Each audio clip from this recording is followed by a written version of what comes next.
குழந்தைகள் கண் முன்னாடியே நடந்த கோர சம்பவம்.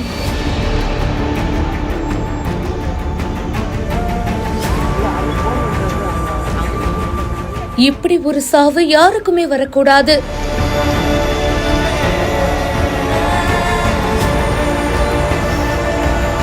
குடும்பத்தோட போன மாமியார் மருமகளுக்கு இப்படி ஒரு நிலைமையா?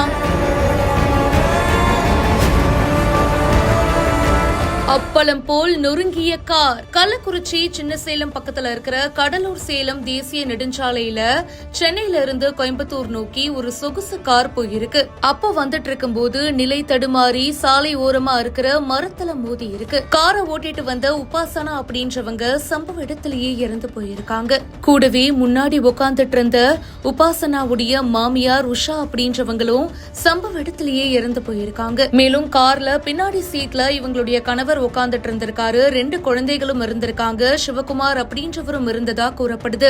சென்னையில இருந்து வீட்டை காலி பண்ணிட்டு இவங்க சொந்த ஊருக்கு போயிட்டு இருந்தப்போதான் இந்த விபத்து நடந்ததாகவும் சொல்லப்படுது.